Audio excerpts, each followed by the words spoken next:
Most of us know about an asteroid hitting the Earth and wiping out the dinosaurs, but most people don't know that the Earth nearly got devastated by a large igneous province that formed in Siberia 250 million years ago.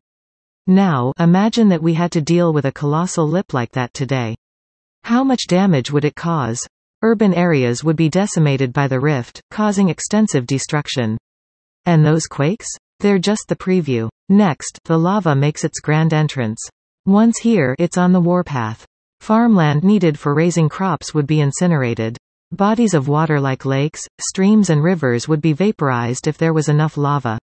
And depending on how fast the lava flows, endangered species would be wiped out if they couldn't relocate in time. It would also devastate the economy. Schools, businesses and hospitals would be ravaged, along with infrastructure like highways, power generating facilities, gas lines and water mains. And that beautiful new house you bought? It's covered in lava. Your new car? It's under lava. And what about you? Well, according to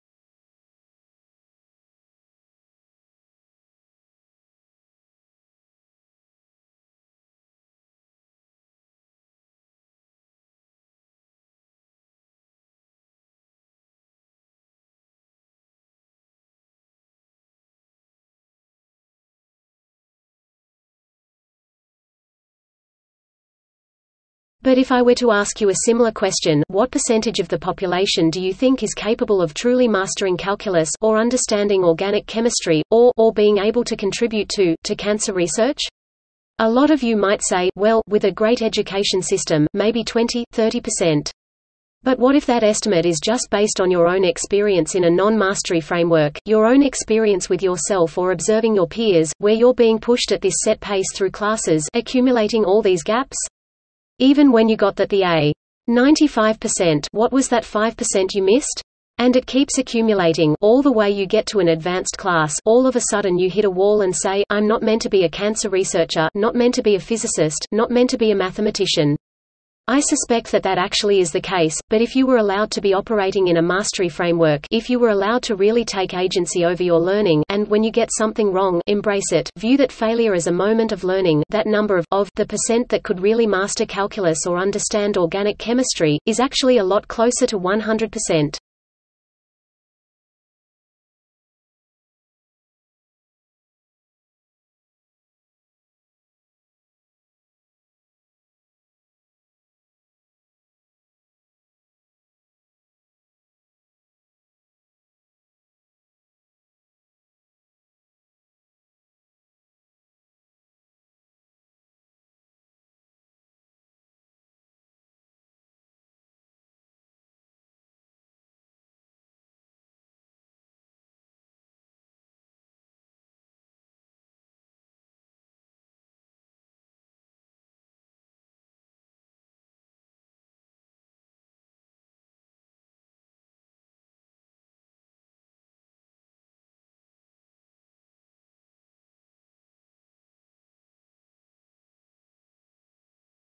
Why can't we transplant brains? First of all, we should look at what the brain actually does. This thing inside our skulls that weighs on average about 3.3 pounds is larger in humans than any other vertebrae when compared to body weight. That's why we are so brainy. The busy brain is our command center for our nervous system, which takes in data from our body and gives directions to our muscles. In fact, it does so much work, it requires about 20% of our energy to run it.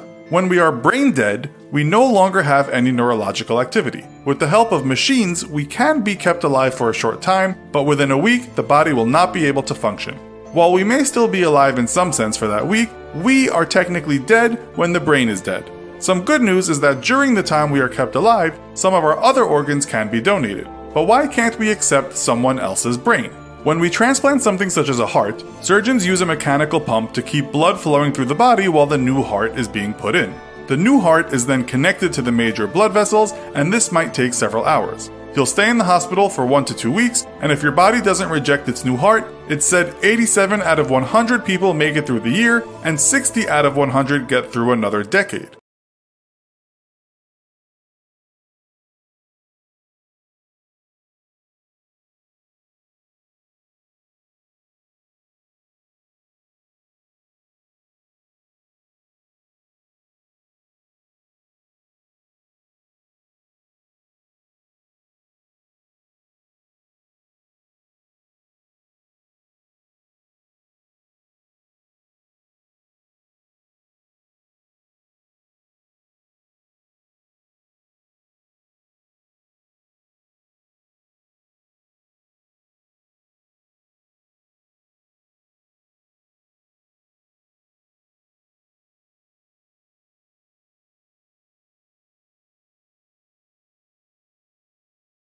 Today, we celebrate the life of Marie Curie, a woman whose brilliance in the realm of science illuminates the path for researchers and dreamers alike.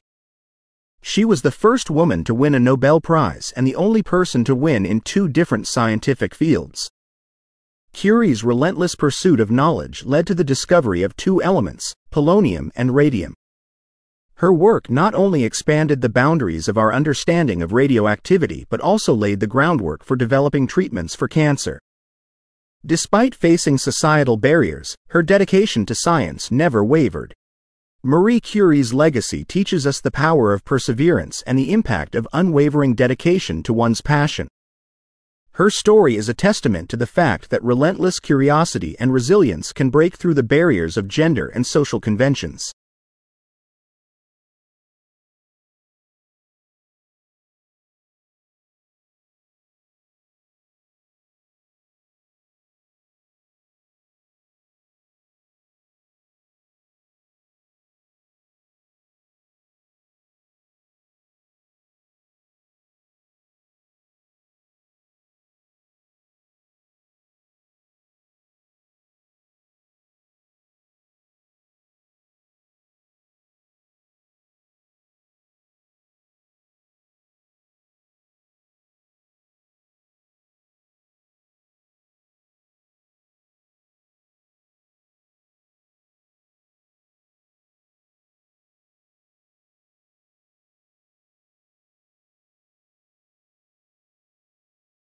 Today, let's delve into the revolutionary impact of the printing press, an invention that transformed society and laid the groundwork for the modern world. Invented by Johannes Gutenberg in the 15th century, the printing press ushered in an era of mass communication, altering the course of history. Before the printing press, books were hand-copied and scarce, limiting knowledge to a privileged few.